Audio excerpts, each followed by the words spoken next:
Welcome to Hood Champion Boxing and Sports. In boxing, you find a way to win or you find a way to lose.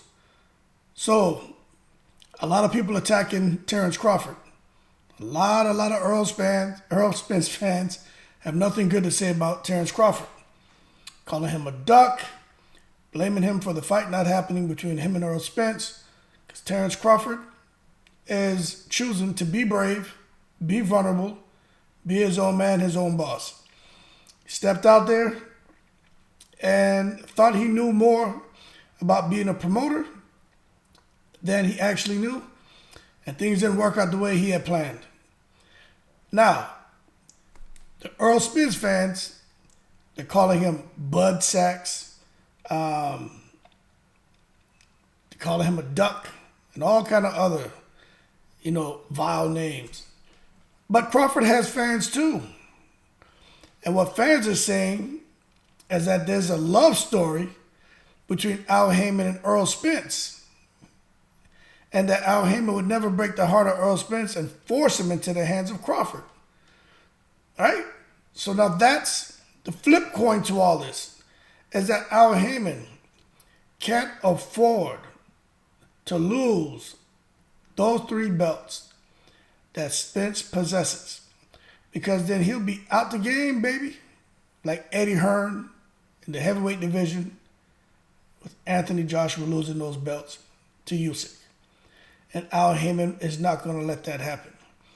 So essentially, Bud's fans are saying that Errol Spence is ducking him because Errol Spence is hiding behind Al Haymon. And they tend to believe, just like the Errol Spence fans believe everything Errol says, the Bud Crawford fans believe everything that Bud says. And they feel that Earl and Al definitely were in cahoots to not entertain anything Crawford said about money he was able to come up with to make the fight. Things he said about them dragging it out, not getting back to him.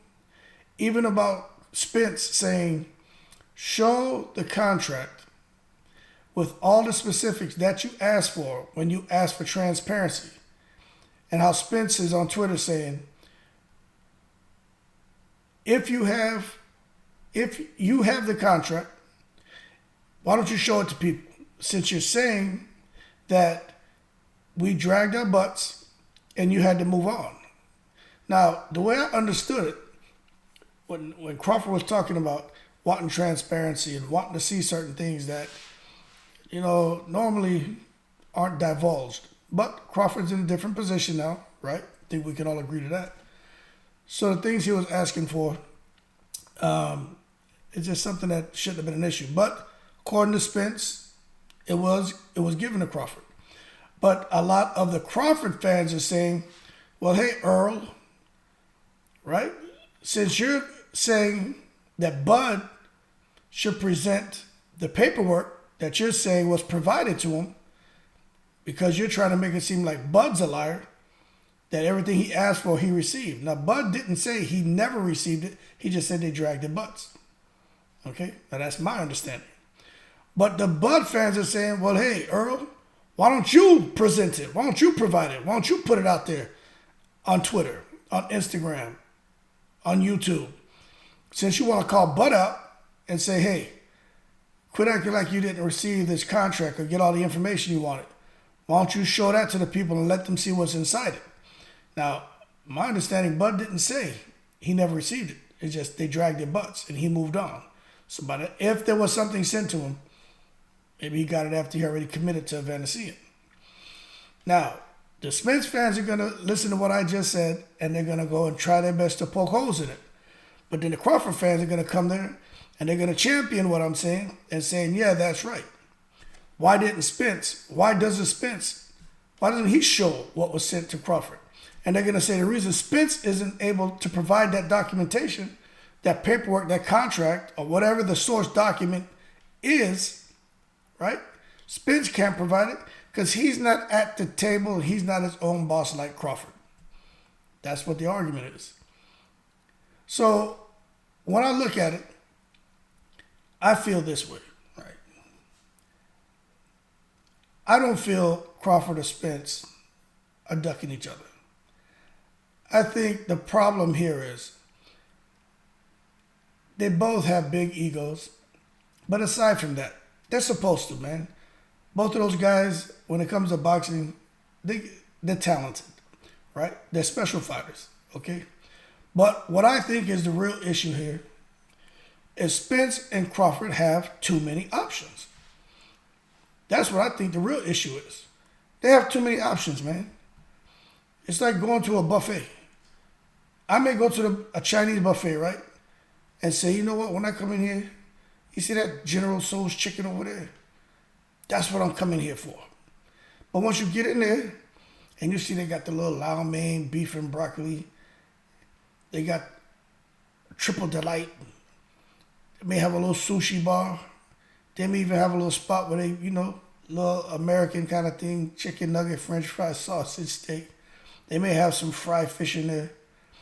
Go get your little ice cream and all that at the end, drinking sweet tea, soy sauce, duck sauce, right? Once you get in that buffet, you may say, you know what, this is what I want. But once you get in, you're like, hold on, damn, there's so many different flavors. And it's tasting just as good. And that's what's happening with these two. They can go fight almost anyone they want. And you know what's going to be tasting good to them? Instead of sitting there fighting each other, is they're going to get some pretty similar paydays because of their name and what they bring to the table and because they're champions. And that's why you see a guy like Spence, although he's got a lot of belts, so man has mandatories. So that's how you see him end up in a fight with Thurman. That's how you see him avoid Stan Eunice, who's a mandatory, pay step aside money, and fight Ugas. That's how you see Crawford out here about to fight this guy Vanessian. That's how you see, Crawford. They're going to push that mandatory on him at some point, right? It's coming. That's how you see Crawford being able to go out here, maybe in his next fight, pay step aside money and do something else. Because he has so many options. And as far as what satisfies his taste buds, no pun intended, is money. And they can go out there and get decent or, pretty comparable money without the kind of risk that they would face if they were to get in the ring together. Now, Al Haymon, in my opinion, right, I do think he's a smart man. I do think he wants to make good fights. But at the end of the day, this is a business. And is he protecting Errol Spence? I mean, I wouldn't go out and say that, I'm just saying what Bud fans are saying. He's protecting Spence at all costs. What I do believe is because this is a business, has nothing to do particularly with Al Haymon, nothing to do particularly with a guy like Eddie Hearn, nothing to do particularly with a guy like Lou DiBella, nothing to do particularly with a guy like Oscar De La Hoya, Bob Arum, Don King, or any other promoter out there, right? It boils down to business. And when you have a champion in a certain weight division, especially a unified champion, right? It's cool to pit him against another fighter from your stable. Because, if that champion loses, the belt stay underneath your banner, your umbrella. But if not, you lose all that. And those are bargaining chips, and those things matter. And that's basically money. It's like gold, man. All right? You look at what's going on with Anthony Joshua. He's another one, man. The man has a lot of options.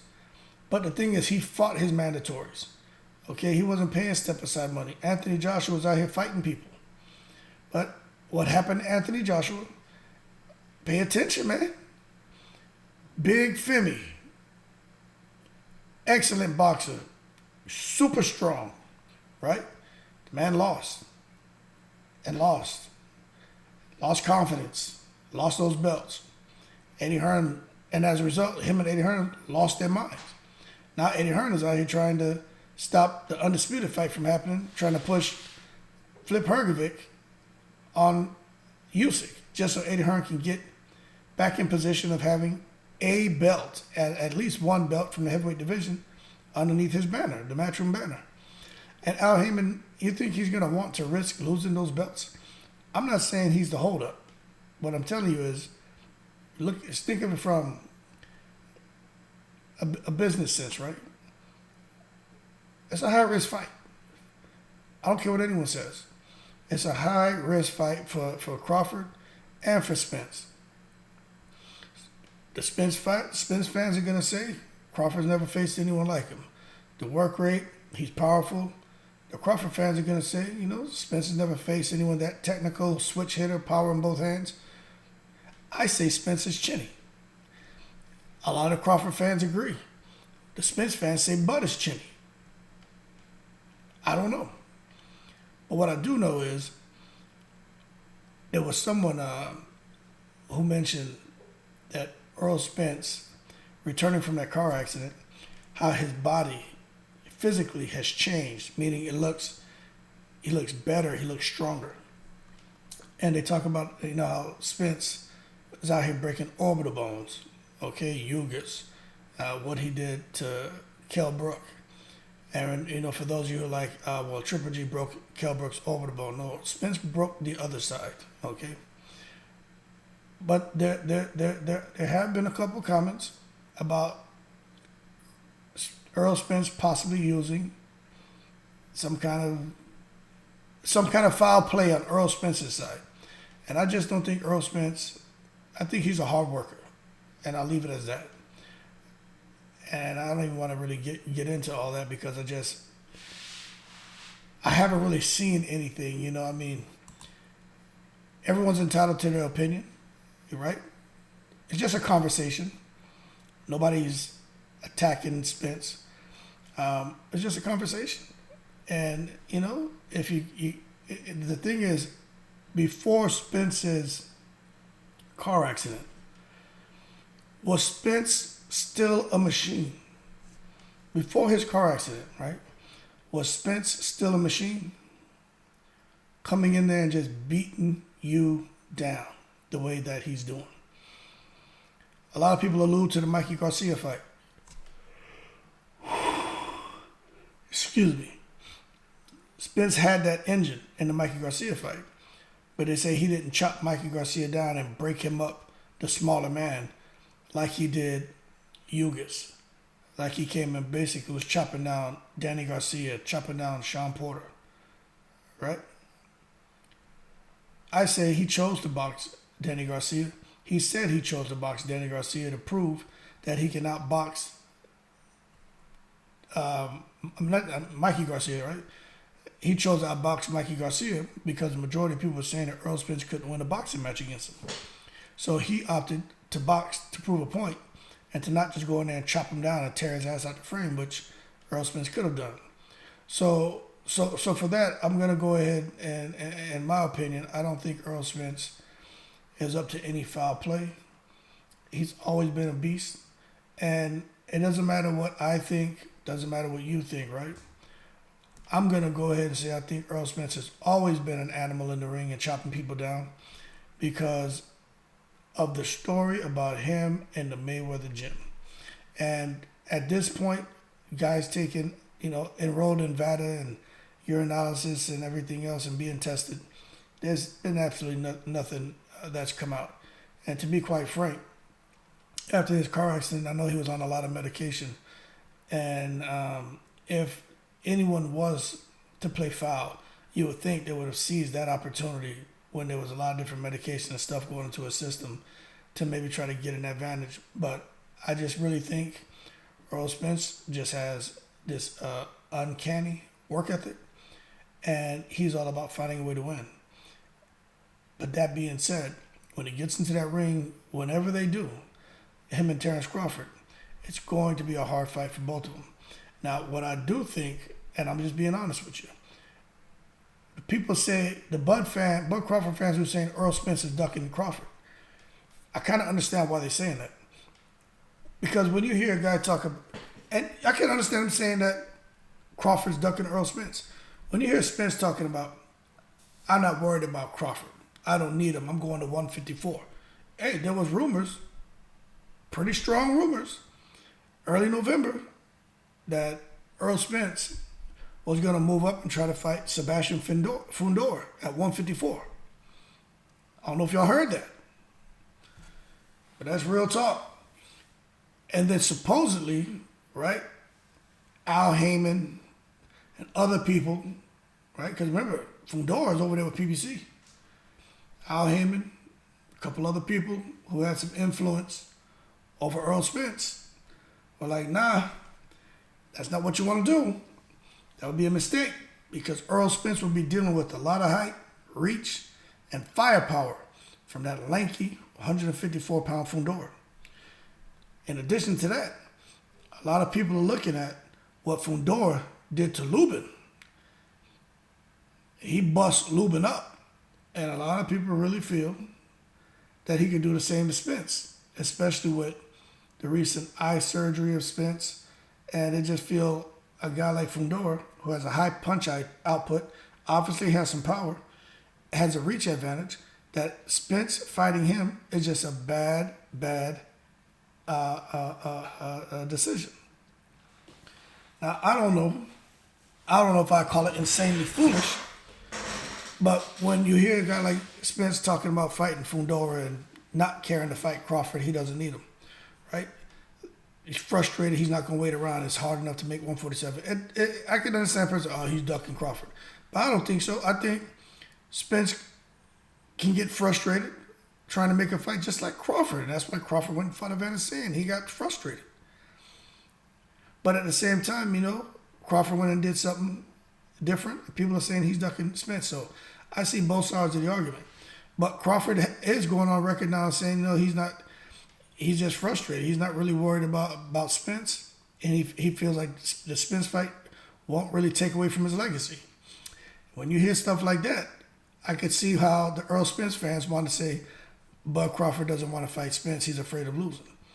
I really don't think that's the case. But what I do think needs to happen, and I'm just being real, right? I'm being real. What I really do think needs to happen, and just from the comments I've had on my videos, just out here, reading on people's different articles and stuff people are posting, it seems like the consensus is, in order to make this Spence fight with Terence Crawford needs to get some I was gonna say a subject matter expert, but he needs to get some force behind him who can get into these meetings, have the discussions, be able to articulate his position, his points, what he wants, to help push negotiations along in order to make the fight. Because the bottom line, they're not going to receive Terence Crawford and take him serious until he's